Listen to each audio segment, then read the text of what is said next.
Eu tenho uma palavra de Deus para você.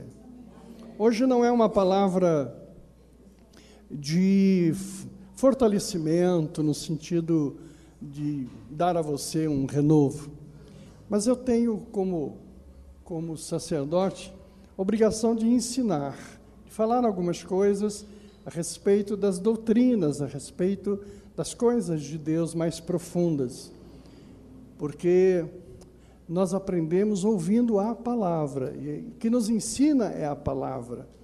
A palavra de Deus não é uma filosofia de comportamento, faça isso, faça aquilo, faça aquele outro, vai ser feliz por isso. Também não é um ensinamento de doutrinas de sacrifício, de ofícios, mas é algo do coração de Deus que vem para nós, o entendimento do propósito de Deus. O Senhor cura no nosso meio, mas nós sabemos que a cura, um dia, ela não haverá, porque existem enfermidades que é para a morte, é o tempo, vencer o tempo, não há o que fazer, é o tempo da morte, ela veio para aquilo e vai levar. Você pode orar à vontade que esse é o tempo, essa é a hora. O propósito de Deus, na verdade, é a salvação do homem. É uma projeção para a eternidade. É uma visão que transcende a esse tempo, a esse momento. Não é? Nós temos uma visão muito agora, muito aqui. Não é? Nossas preocupações estão voltadas à prosperidade, à felicidade, etc. Mas Deus tem algo que transcende, vai muito além. E é preciso entender isso para saber por que nos reunimos. Jesus não morreu na cruz só para o nosso bem-estar, para estarmos felizes, prósperos. Né? Ele morreu na cruz com propósitos de vida eterna, de salvação e assim por diante. Hoje nós vamos falar sobre juízo final e vamos falar sobre morte do corpo e morte do espírito, a morte espiritual. Para você entender o que a palavra de Deus diz. Então, vamos ler a palavra de Deus. Livro de Apocalipse, no capítulo 20, versículo 11 a 15. Então vi um grande trono branco, e aquele que está sentado nele, a terra e o céu fugiram da sua presença e não foram vistos mais. Vi também os mortos, tanto os importantes como os humildes, todos que estavam de pé diante do trono. Foram abertos livros, e também foi aberto outro livro, o livro da vida. Os mortos foram julgados de acordo com o que cada um havia feito, conforme estava escrito nos livros. Aí o mar entregou os mortos que estavam nele. A morte e o mundo dos mortos também entregaram os que eles tinham em seu poder. E todos foram julgados de acordo com o que cada um tinha feito. Então a morte e o mundo dos mortos foram jogados no lago de fogo. Esse lago de fogo é a segunda morte. Quem não tinha o seu nome escrito no livro da vida foi jogado no lago de fogo. Que o Espírito de Deus digne-se abençoar a leitura da sua santa e bendita palavra e nos dê um recado santo para as nossas vidas. Digam amém? A esse ponto do livro de Apocalipse, o texto, João, é mostrado para João a visão final. Esse é o final das coisas. Quando isso acontecer, o arrebatamento da igreja já aconteceu. Esse é o termo final, é o final de todas as coisas. Aqui embaixo já não há mais nada. Os anjos já vieram, e já levaram, todos, pobres e ricos, todos, de todas as religiões. O que João viu é que o mar dá os seus mortos, os sepulcros dão os seus mortos, e o inferno dá os seus mortos também, é o que o texto está dizendo. Do inferno vieram aqueles que lá estavam. Há uma diferença muito grande. Quando você morre, tendo a sua vida abençoada pelo Senhor, na graça do Pai, você vai elevado aos céus num lugar chamado paraíso, que muita gente entende que é o próprio céu, mas no céu, na verdade, nós chegamos depois daí. Aqueles que tiveram uma vida abençoada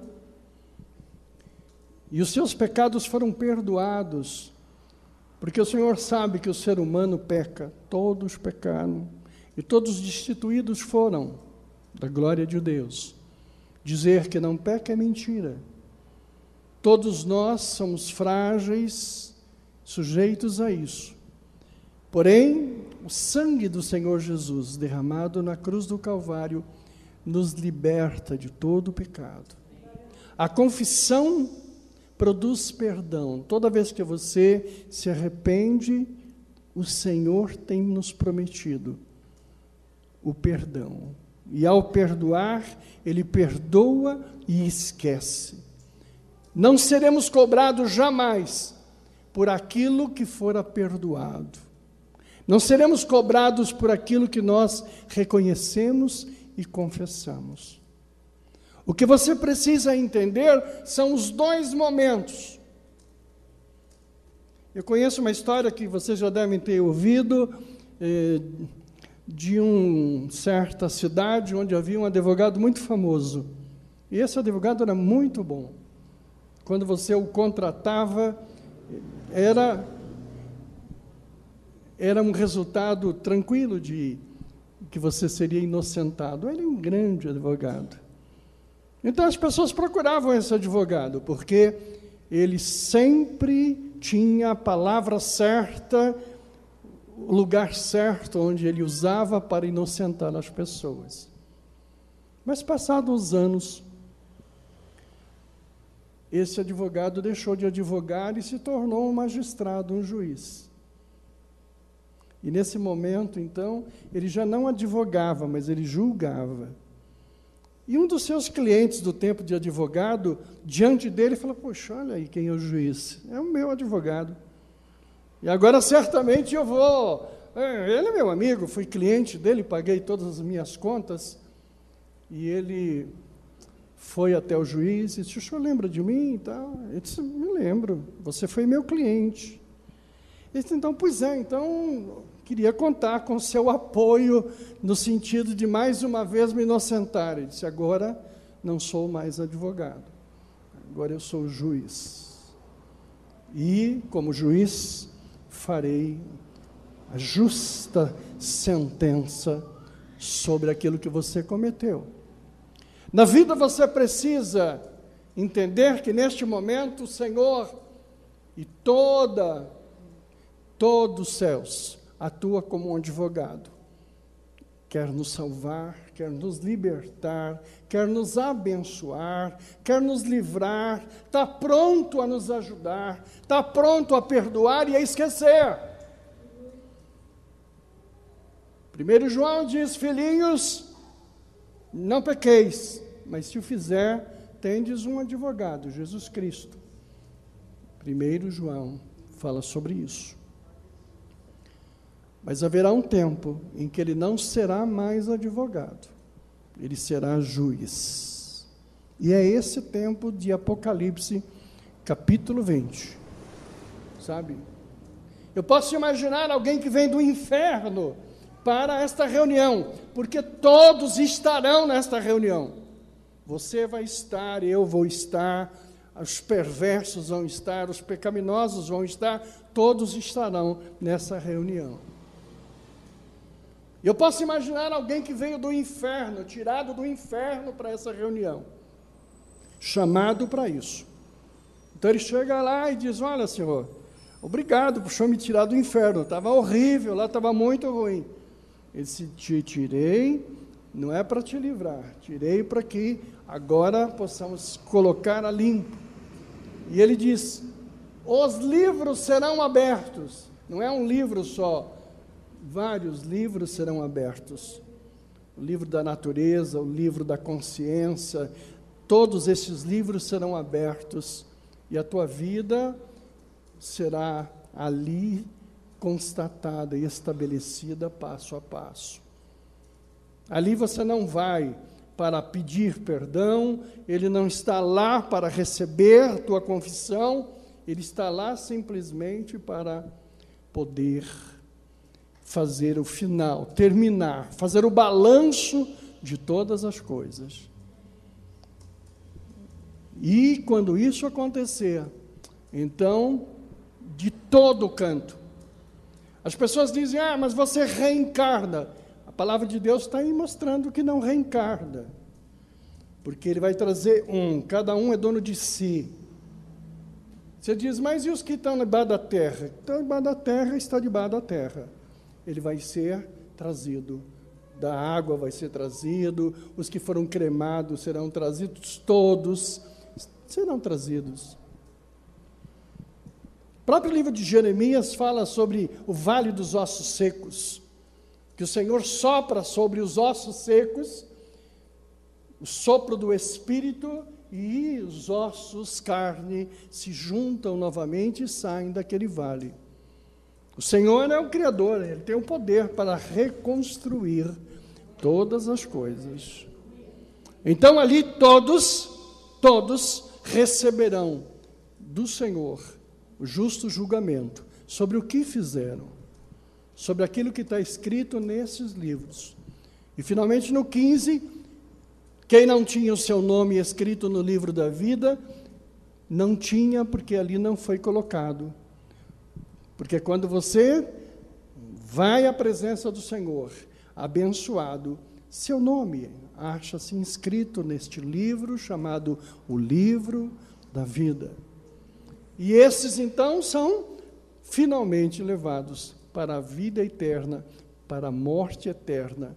E essa verdadeiramente é a segunda morte, mas é a morte definitiva, é a morte espiritual definitiva. Ali é ranger de dentes, ali realmente é a recompensa dos ímpios, diz a palavra de Deus. O que é morrer? Existem duas mortes aqui no nosso tempo, a morte física e a morte espiritual. Então vamos ler o primeiro versículo que fala, Eclesiastes 12, 7. Então o nosso corpo voltará para o pó da terra, de onde veio, e o nosso espírito voltará para Deus que o deu. Nosso corpo tem esse tabernáculo físico, terra, né? E tem a parte espiritual que vem de Deus. O que é terra volta para a terra, o que é de Deus volta de Deus. Nós não somos um animal, nós não somos um vegetal. O animal, ele tem a parte da terra, mas ele não tem a parte espiritual. Diz que parecemos com macaco, não parecemos coisa nenhuma. Macaco não tem espírito. Macaco é só terra. Nós somos espirituais. O macaco não é. Quando o macaco morre, ele morre mesmo. Acabou aquilo, a sua essência acabou. Nós não. O pó volta para o pó e o espírito volta a Deus. O sopro de vida, o espírito de vida volta a Deus. A morte, então, é algo assim. Pode ir na sequência? 2 Coríntios 5:1. De fato, nós sabemos que quando for destruído esta barraca em que vivemos, que é o nosso corpo aqui na terra, Deus nos dará, para morarmos nela, uma casa no céu. E essa casa não foi feita por mãos humanas, foi Deus quem o fez, e Ele durará para sempre. Tá. Aqueles que morrem fisicamente e estão em Deus, o espírito que volta a Deus aguarda esta habitação, aguarda esta reunião, aguarda esse tempo final. Então é abençoado, todos nós vamos passar por isso, não tem o que temer, é apenas uma passagem. Há ainda a possibilidade de continuarmos, acompanhando todas as coisas, porque saímos dessa dimensão para uma dimensão superior, no entanto, em paz, abençoado.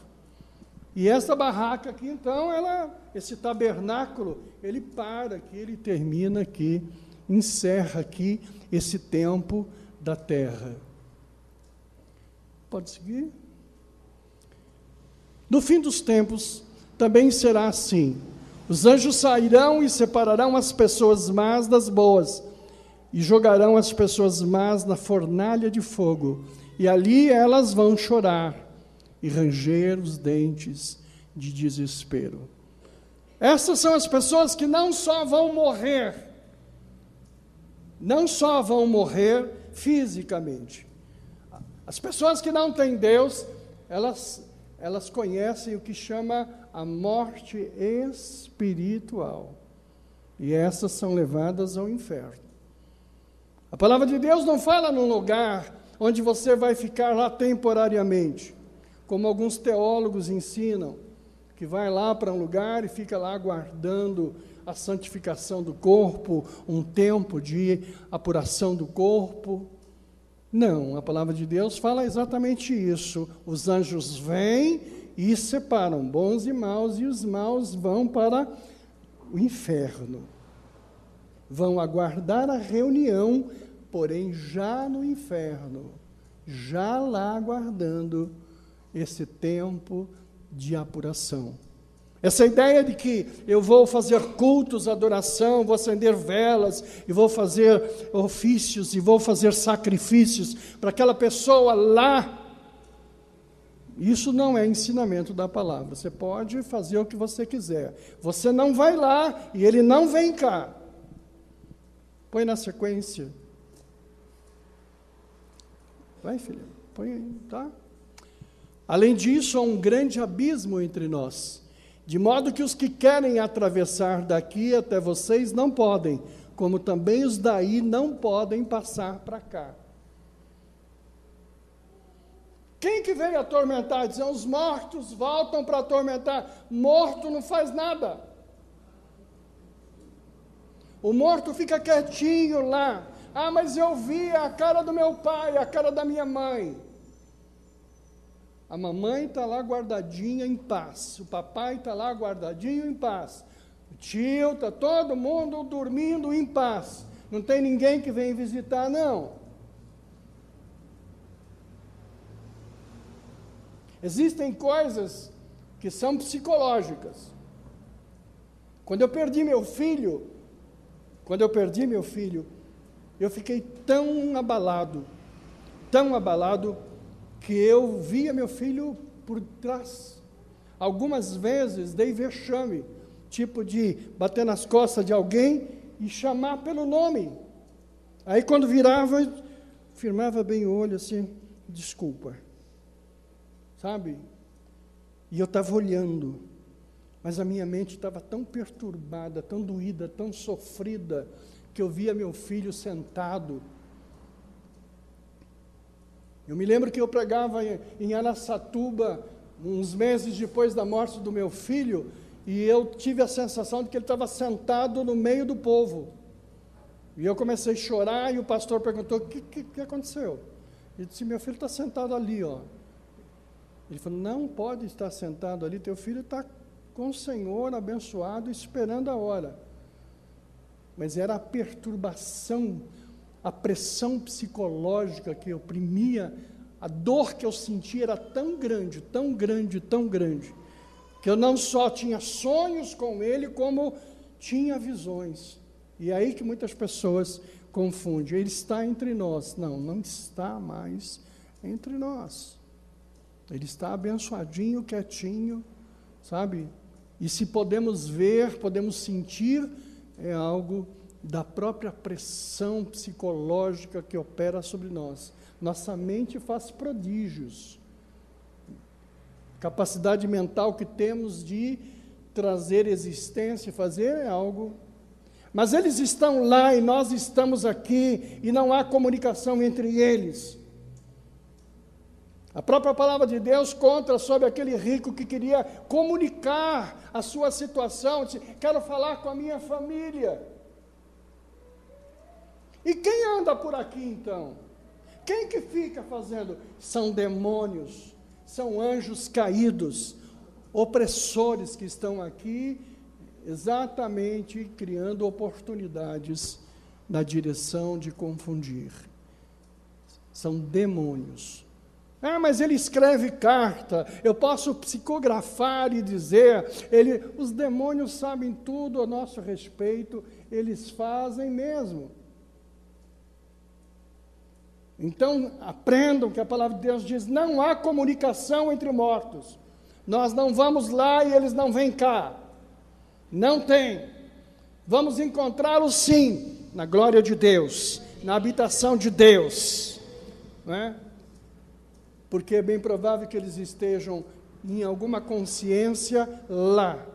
Vamos encontrá-los no Apocalipse 20, na reunião do juízo final.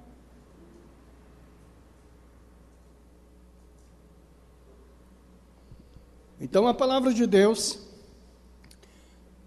é muito claro nisso.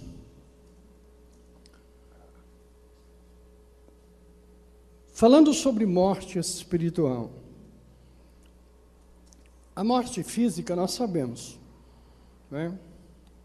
Tua pressão está alta, dói a cabeça, febre, diabetes, etc, etc, etc, a vista embaralha, você sabe que fisicamente você está em área de risco. A nossa saúde dá sinais.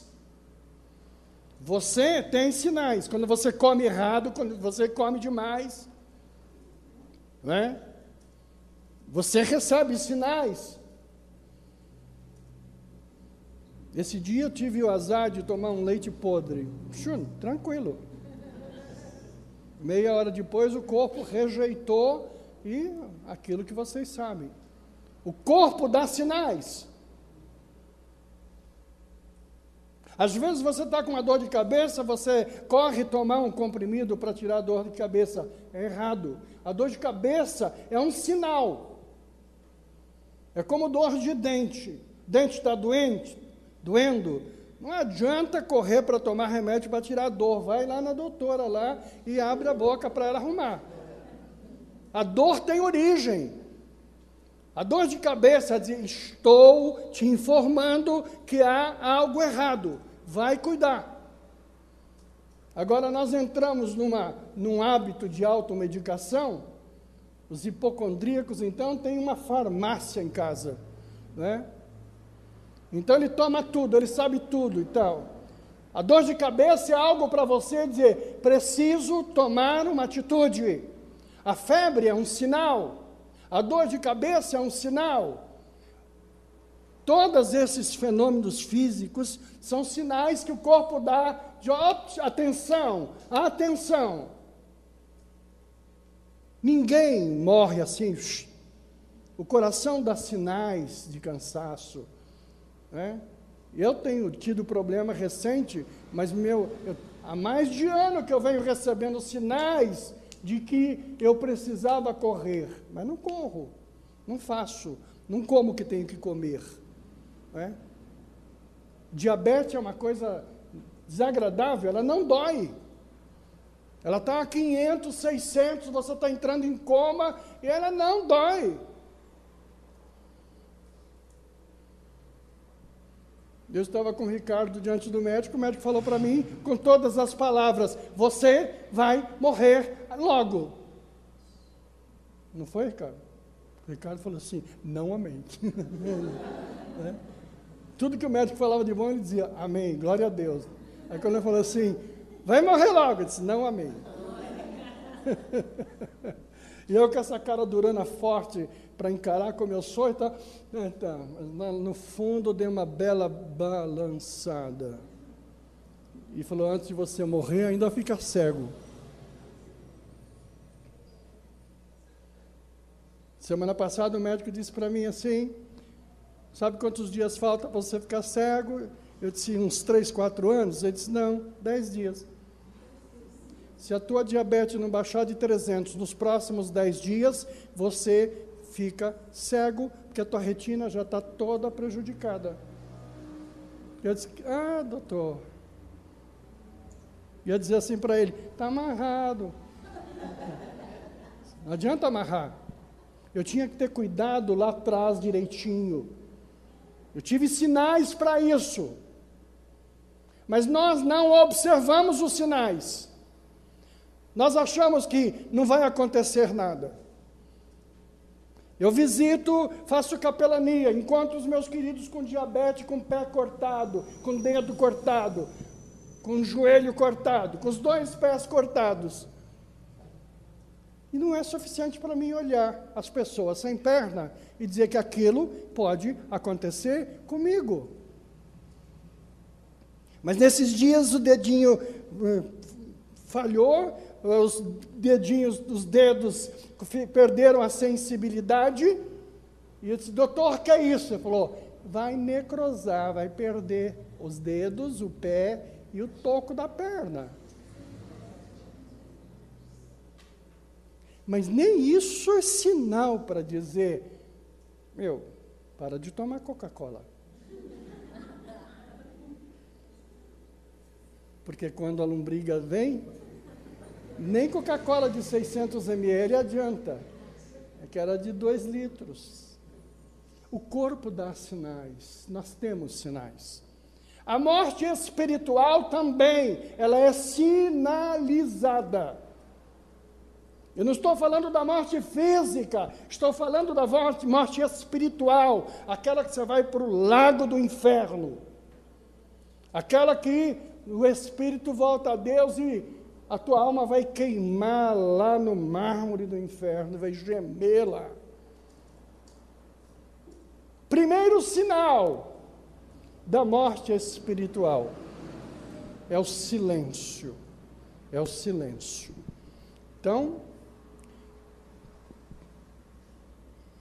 Apocalipse 4:8. Cada um desses 4 seres vivos tinha 6 asas, que estavam cobertas de olhos dos 2 lados. E de dia e de noite não paravam de cantar. Santo, Santo, Santo é o Senhor Deus, o Todo-Poderoso, que era o que há de vir. Silêncio é sinal de morte espiritual. Porque lá no céu, quando você estiver lá, e os que estão lá, os que aguardam, os anjos de Deus, eles de dia e de noite glorificam a Deus. Eles cantam louvores a Deus. Quando você parar de cantar, quando você parar de louvar, quando você parar de glorificar, isto é silêncio espiritual. E silêncio é sinal de morte. Por isso que o Senhor diz, glorifica, glorifica, glorifica, louva a Deus. Sabe, está triste, glorifica. Quando você silencia, você começa a morrer. Daqui a pouco eu vou falar um pouquinho mais disso. Mas a depressão, ela não é uma doença espiritual. Ela é uma patologia psiquiátrica, psicológica. Mas o que faz a depressão? Te joga na cama, te impõe um silêncio, te impõe um isolamento. Isso é sinal de morte espiritual. Em que pese ser uma patologia psicológica, psiquiátrica, ela é, na verdade, algo espiritual, porque o silêncio deixa a tua mente trabalhar de forma negativa. Você fica você e a tua cabeça, você e os teus pensamentos. E o diabo, ele é astuto, o diabo, ele é estratégico. Ele aproveita da depressão para dominar você. Por isso, ou sai da depressão, senão você morre. Estou triste, pastor. Está triste? Ora a Deus, canta louvores e sai, e dança, e pula, e se alegra no Senhor. Não deixa a depressão tomar conta. Ela é doença, mas ela te impõe silêncio. Se você começa a declarar o Senhor como Deus da tua vida, você quebra o silêncio. Quando você estiver mal-humorado, começa a cantar, começa a adorar. Eu, quando estou muito preocupado, eu fico quieto. E é errado. Quando eu estou muito mal, eu deveria começar a cantar hinos de louvores. E é pior ainda quando você está muito silencioso, você lembra do pagode do brameiro lá, né? O Senhor está dizendo, cante louvores a Deus. Deus, eu canto louvores a Ti. Santo, santo, santo é o Senhor Deus. Alguns de vocês não aprenderam nem glorificar a Deus ainda. Quantos podem glorificar a Deus aqui? Toda vez que você glorifica a Deus, os demônios que vieram, entraram na igreja meio errado, eles se mandam, eles vão embora. O diabo não aceita glorificação. Não aceita glorificação. Abre o teu coração e glorifica a Deus em todo o tempo. O silêncio é sinal de morte espiritual. Então você tem que quebrar o silêncio. Põe lá um CD de pregação do pastor. Põe lá um louvor. Cante louvores. Faça barulho. Mas não fique quieto. Não fique com a tua cabeça corroendo. Porque as pessoas que vão ao suicídio é no momento desse que fazem o perpetrar das suas ações. As decisões mais terríveis da tua vida, você toma no momento do silêncio. Você pode ver que quando a pessoa tem problemas financeiros, quando a empresa está quebrando, quando o casamento, você impõe silêncio. Você entra, baixa a cabeça e fica fechado na sua própria reflexão. Sai disso, sai disso. O silêncio traz cansaço. Por que não vem na igreja? Porque estou cansado, pastor, estou cansado. Outrora ia para o baile e saía 4, 5 horas da manhã. Quando vai lá para o barzinho lá, toma lá todas as loiríssimas até as 3, 4 horas da manhã. Não tem cansaço. Mas num domingo, 6 horas da tarde, estou cansado, pastor, estou muito cansado. Bastante cansado, essa semana foi muito dura, estou cansado. Você quer ficar em silêncio, em silêncio. Quando você vem à casa de Deus, você levanta a mão, você glorifica, você toma atitude, você tem ação. Por isso que oração é um pedido e a ação em si. A oração tem o pedido, mas tem a ação. Você precisa ter a ação. Você não pode ficar quieto, você tem que andar, você tem que mover, tem que fazer. Por isso que o Senhor sempre provoca em você a atitude, e eu prego muito sobre isso. Segundo sinal da morte espiritual.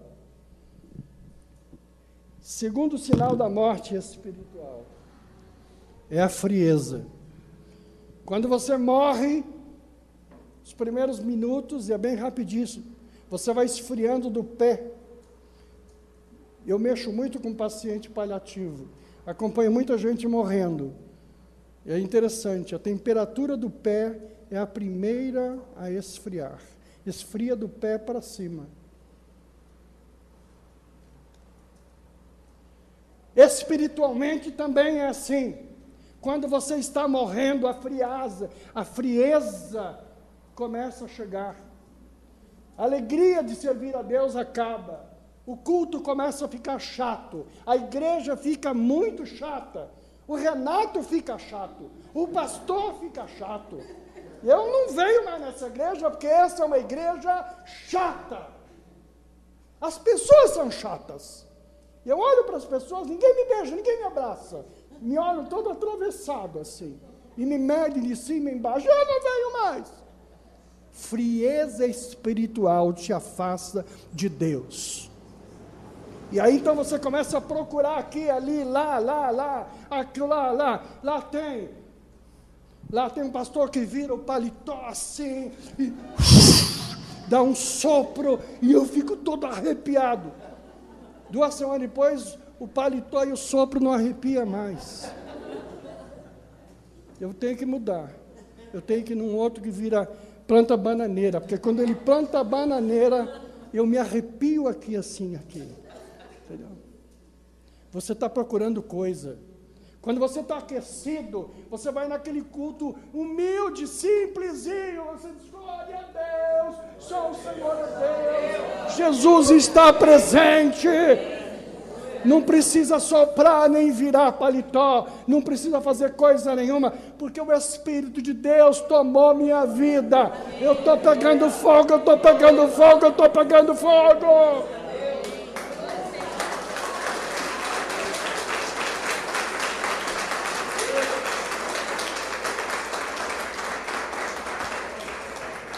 Eu estou cansado de lidar com crente frio. Está esfriando, está esfriando. Está esfriando.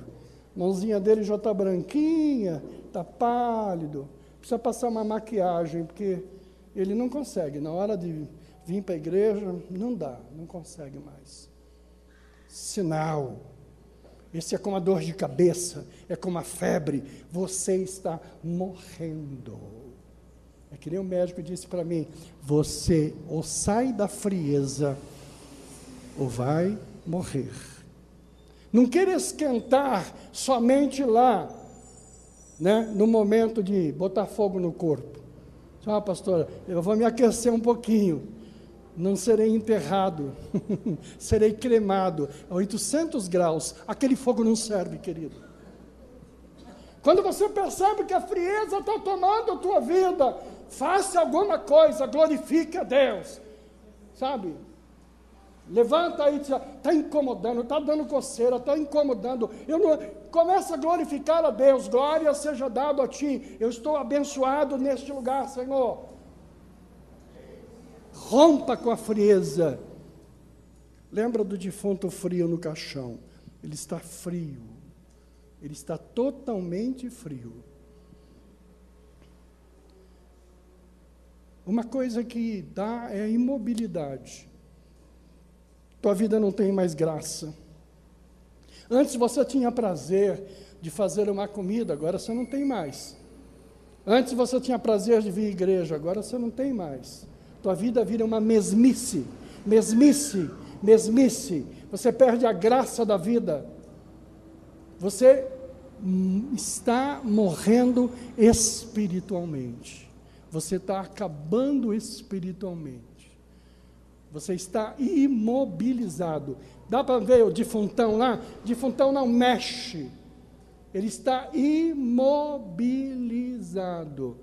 Você diz, hoje, não vou na igreja hoje, não. Estou com vontade, cansado. Amanhã é um dia, segunda-feira. Você está cada vez mais imóvel, imóvel, imóvel, imobilizado.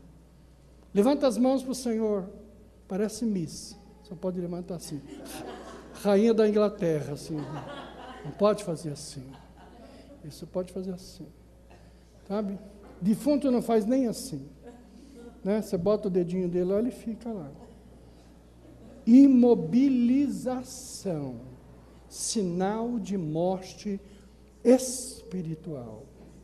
Você precisa mobilizar-se. Você precisa movimentar-se, senão você se deixa morrer. Um dos sinais da morte é o enrijecimento. Você fica duro.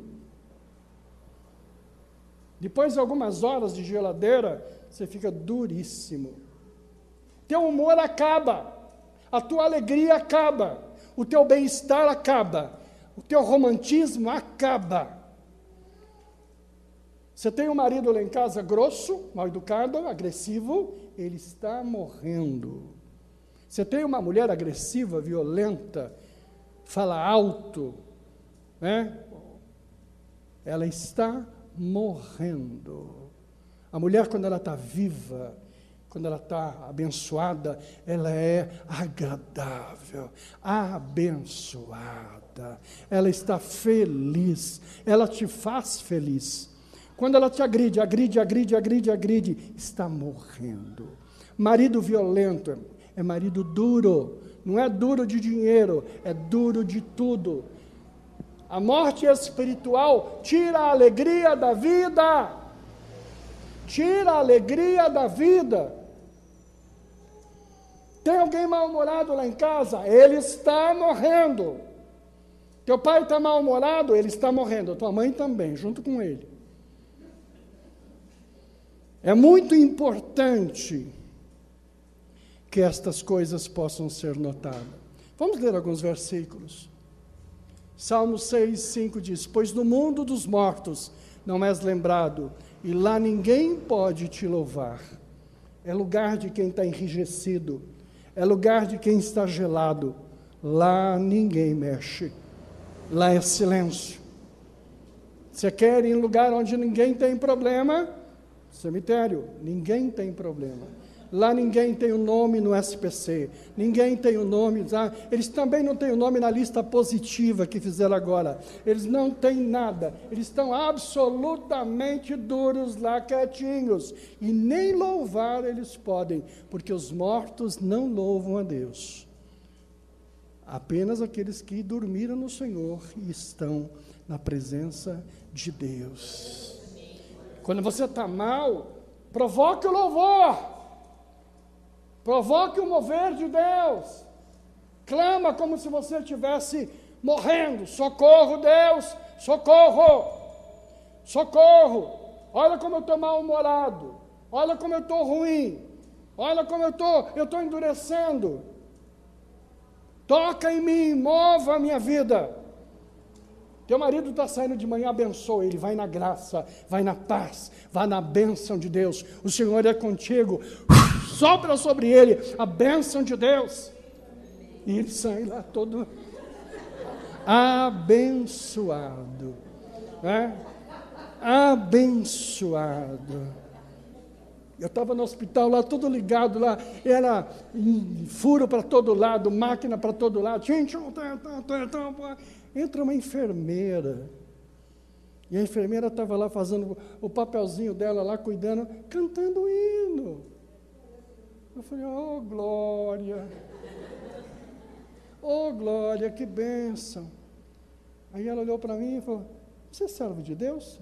Se sou. Eu falei: que bom, então vamos cantar junto. E eu cantei junto com ela. Ela falou: tem gente que não gosta. Eu falei: claro, os mortos não gostam. Mas eu estou vivo, eu gosto de adorar a Deus. Vai na sequência. Neemias: vão agora para casa e façam uma festa, repartam a sua comida e o seu vinho com quem não tiver nada preparado. Este dia é sagrado para o nosso Deus, portanto não fiquem tristes. A alegria que o Senhor dá fará com que vocês fiquem fortes. A alegria do Senhor é a nossa força. A alegria do Senhor é a nossa força.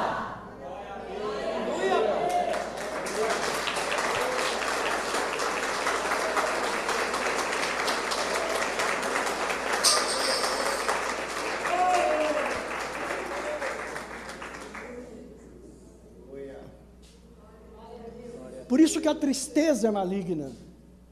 Mas a tristeza do diabo, pastor, não é. A tristeza é um estado da alma. Mas passa a ser do diabo quando ele aproveita, porque ele opera na nossa fraqueza. O que é a tristeza? É um estado de fraqueza. Você está triste hoje, você está fraco. Sabe? Como é que você está hoje? Eu estou forte. dê um sorriso. Estou alegre. Repartam o alimento, comam, sejam felizes, se alegrem. Façam festa. Por isso que domingo é dia de festa. Não é dia para ficar enfiado na cama dormindo lá. É dia para passear, é para andar. É dia para namorar, é dia para ficar junto, é dia para ser abençoado, é dia para andar de mão dada, é dia para tudo. Botar roupa nova, sair, fazer as coisas gostosas. Vai ficar lá com aquele short velho, com aquele chinelo de dedo, que só é bonito no pé dos artistas. Fica lá de Havaí qualquer coisa e diz assim, olha que beleza minha havaiana. Aquilo só é bonito no pé dos artistas lá. Sai, vai passear, se alegre. Para de levar a tua mulher na feira. Leva ela no shopping, leva ela para passear, leva ela para comer fora. O que vai ter hoje para comer, mulher? Hoje vai ter para comer no lugar que você me levar. Cuide, dê presente para ela, se alegre com ela, né?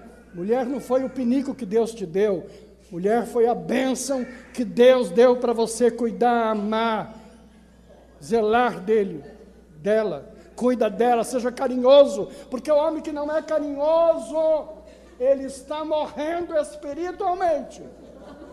O homem que fica muito quieto, está morrendo espiritualmente. O homem tem que falar as suas 17.000 palavras. E tem que ser 17.000 palavras de bênção para aquela querida. O homem que fica sentado no sofá, assistindo televisão o dia inteiro, está morrendo.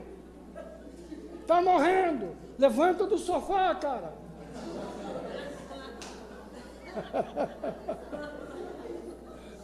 Deus, o povo não vem mais.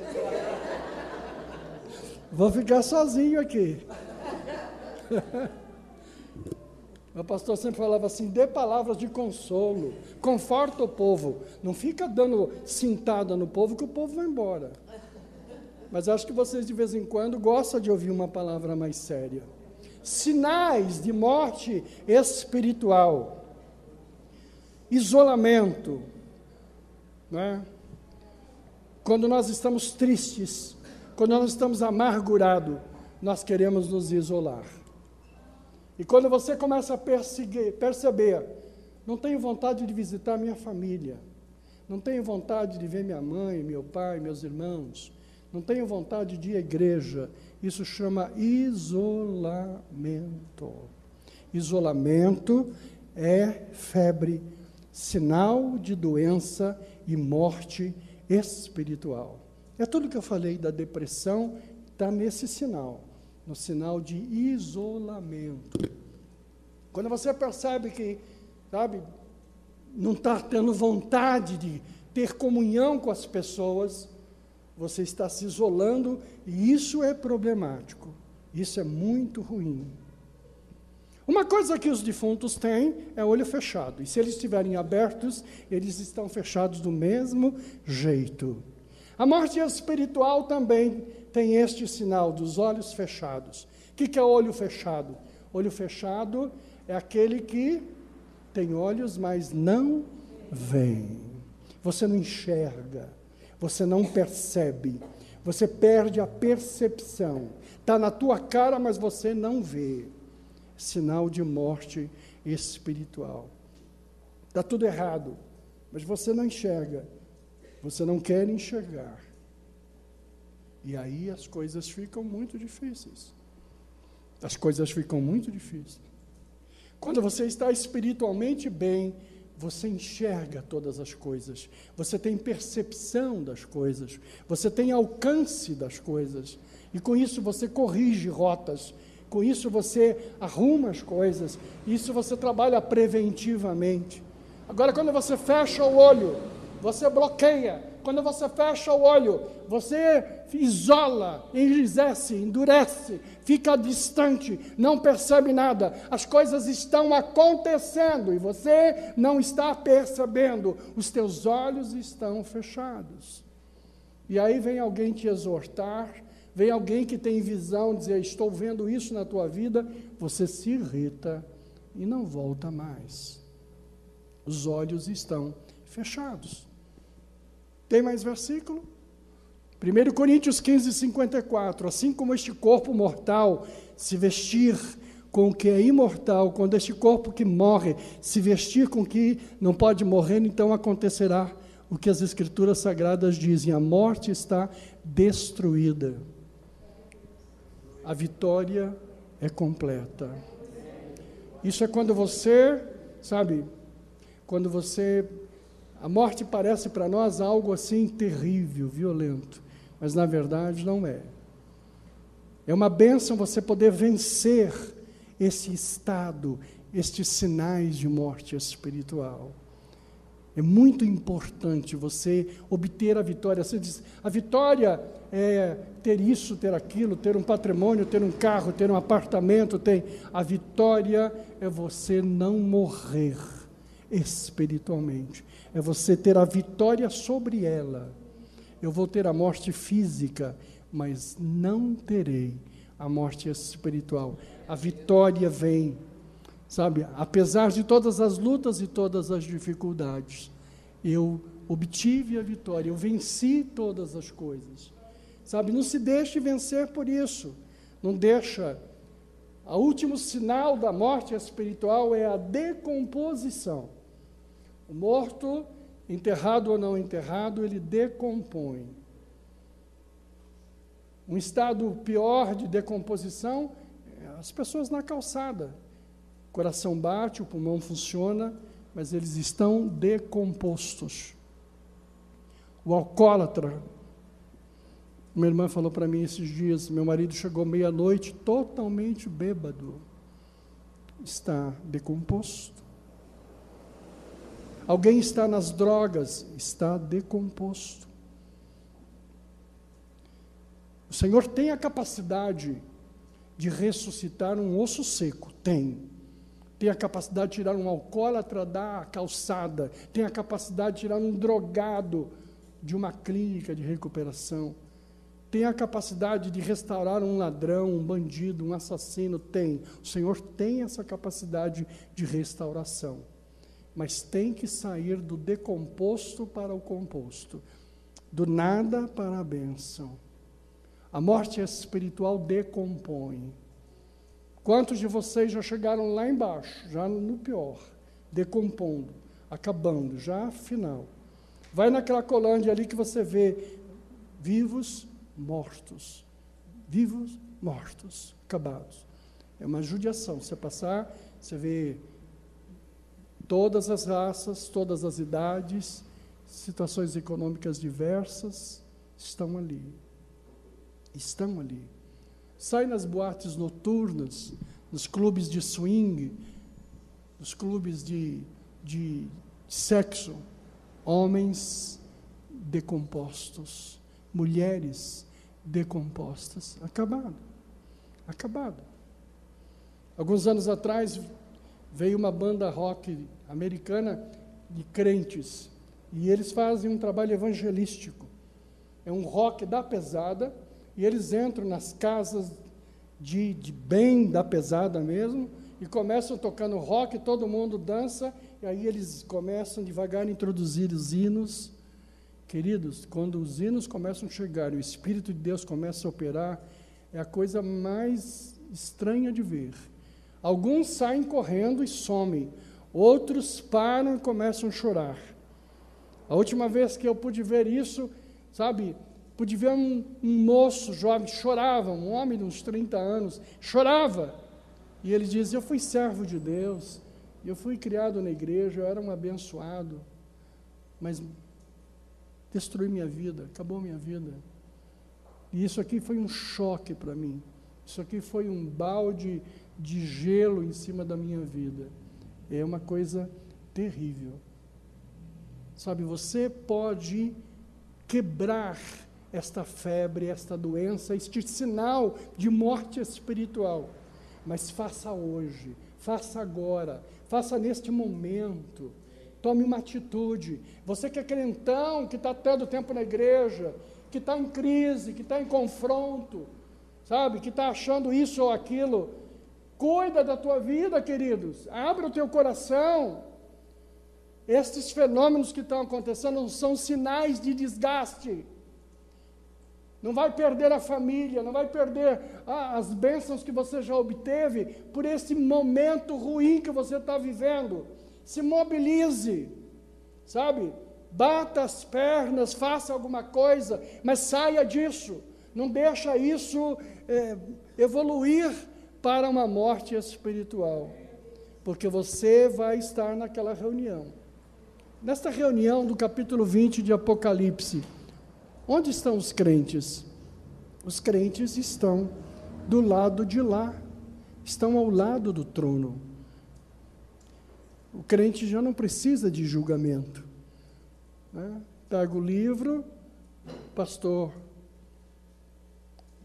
vou lá procurar o nominho dele, pastor Cride, neste livro nada consta, nada consta, nada consta. Vai no último livro, o livro da vida, está lá. Como é que é teu nome todo, Cride? Cride? Cride Ferraz.